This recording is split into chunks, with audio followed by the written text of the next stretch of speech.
আসসালামু আলাইকুম viewers, respect YouTube চ্যানেলে আপনাদের সবাইকে স্বাগতম। মঙ্গলরা কেমন ভয়ঙ্কর ছিল তা আমরা ইতিহাসের পাতা থেকে জানতে পারি। ইতিহাসে তারা পাহাড় সমান অনেক সাম্রাজ্যকে তছনছ করে একেবারে ধ্বংস করে দিয়েছে। এমনই সেলজুকি সালতানাতকে কোণঠাসা করার পর আনাতোলিয়ার অবস্থা বেশ খারাপের দিকে যাচ্ছিল। ইলখানি সালতানাত আনাতোলিয়াকে নিয়ন্ত্রণ করার জন্য পরীক্ষিত কিছু কমান্ডারদের প্রেরণ করেছিল, যাতে কোনিয়াকে আরও বেশি চাপে রাখা যায়। সে সময় এর দায়িত্ব আমির সোবাহানকে দেয়া হয়। আমির সোবাহানের সাথে বেশ কিছু হাই প্রোফাইল কমান্ডার ছিল, এর মধ্যে ছিল উলগানও। আজকের ভিডিওতে উলগান সম্পর্কে বিস্তারিত জানাবো, তাই বিস্তারিত জানতে ভিডিওটি শেষ পর্যন্ত দেখুন এবং চ্যানেলে নতুন হলে চ্যানেলটি সাবস্ক্রাইব করে বেল বাটনটি বাজিয়ে রাখুন। 1314তে আমির সোবাহান তার ছেলে তেমুরতাস ও অনেক ভয়ঙ্কর কমান্ডারদের নিয়ে রওনা হয়। তাদের উদ্দেশ্য ছিল কোনিয়া থেকে কারামান উলুদের বিদায় করে দেয়া। আমির সোবাহান সেখানে 1 বছর অবস্থান করার পর তার পুত্রকে দায়িত্ব দিয়ে তিনি 1315তে ফিরে যান। তেমুরতাস কারামান উলুদের কোনিয়া থেকে বের করতে সক্ষম হলে তার সকল কমান্ডারদের বিভিন্ন এলাকায় পাঠিয়ে দেয় তাদের শাসন ব্যবস্থা জারি করার জন্য। মঙ্গলরা গিয়ে একের পর এক তুর্কি বেদের তাদের আনুগত্য করতে বাধ্য করায়। এর মাঝে উলু খান ছিল অনেক আক্রমণাত্মক, খুন খারাপি করা তার ছিল নিত্য সময়ের অভ্যাস। উলগানের বাবা ছিল গেহাতুর খাস কমান্ডার।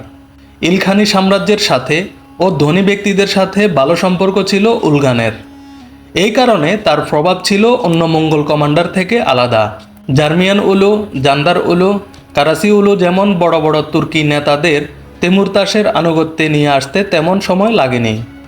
মঙ্গলদের এরপরে টার্গেট উসমানীয়রা ছিল, তবে তারা জানত তুর্কিদের মধ্যে সবচেয়ে শক্তিশালী ছিল উসমানীয়রা, কারণ সেই সময় উসমানীয়রা বাইজেন্টাইনিদের সাথে হরহামেশাই যুদ্ধে লিপ্ত থাকত। উলগানের উদ্দেশ্য ছিল উসমানীয়দেরও তেমুরতাসের আনুগত্যে নিয়ে আসা। তবে আমির সোবাহানের সাথে ওসমান বের পুরাতন একটা হিসাব ছিল। 1300 সালের দিকে ওসমান বের নিয়ন্ত্রণাধীন একটি বাজার আমির সোবাহান একেবারেই ধ্বংস করে দিয়েছিল। ওসমান বের তখন আমির সোবাহানের বিপক্ষে করার তেমন কিছুই ছিল না, আর এখনও তেমুরতাসের সাথেও কিছু করার সেই শক্তি ওসমান বের নেই। তবে ইতিহাস ঘেটে জানা যায় ওসমান বে, ইয়াকুব বে এবং কারাসি বের মতো মঙ্গলদের আনুগত্য মেনে নেয়নি। এখানেই মূলত উলগান ব্যর্থ হয়। তবে বলে রাখা ভালো, আমির সোবাহান ও তেমুরতাস মুসলমান ছিল। গাজান খান ও আলজাইতু খান মুসলমান হওয়ার পর মঙ্গলদের অনেকেই মুসলমান হয়েছিল।